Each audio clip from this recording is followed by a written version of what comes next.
And still, WWE NXT Tag Team Champions Braun Breaker and Baron Corbin defeated Extreme and Nathan Fraser, the guy, the footballing wizard in those vignettes, which feels about 10 decades ago. But I mean, this was very predictable because even if Braun Breaker's calling it quits with NXT, I just didn't imagine these two jobbers beating them. Was the match alright? I mean, I enjoy watching Braun Breaker. He does look like one of those guys you could describe as one of a kind. He's got that athleticism, he's got that agility, he's got that speed. He is like Brock Lesnar. He's like a Brock Lesnar hybrid with a Steiner. That's pretty much what Braun Breaker's described as. Baron Corbin, it's an alright run. It's probably his best run in a few years. I mean, if you think of Baron Corbin 5 years ago, where he was coming out with the shirts rolled up his arms and he was pretending to be like GM, the Heat, that was a really dark period for WWE.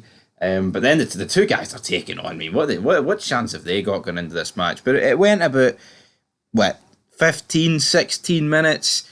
Again, it's a pay-per-view match, right? But I think that's far too long.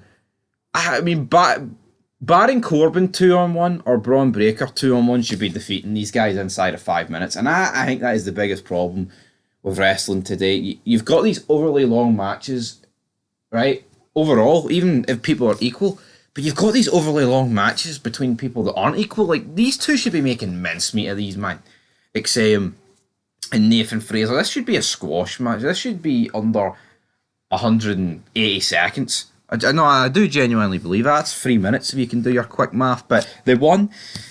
Will Braun Breaker be ever seen again on the main roster? I'm not too sure. I mean, if they were going to dethrone, you thought it might happen tonight. You thought there could have been a potential heel turn. I thought he was going to win the Andre the Giant Battle Royal last night. But he didn't.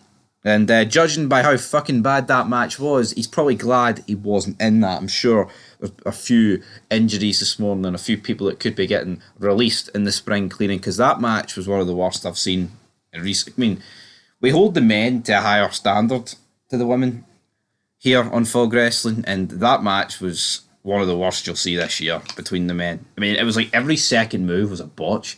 Omos is eliminating himself. It's actually a good thing Braun Breaker wasn't in that, even though I think he could have potentially saved it. But did he save this match?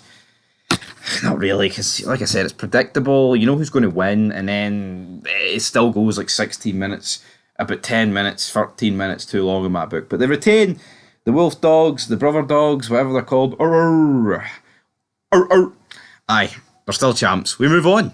Stand and Deliver's kicked off, folks. Big WrestleMania night ahead. Roll on. I mean, about 12 hours time is probably when WrestleMania is going to fucking end. Roll on then, but until then, peace.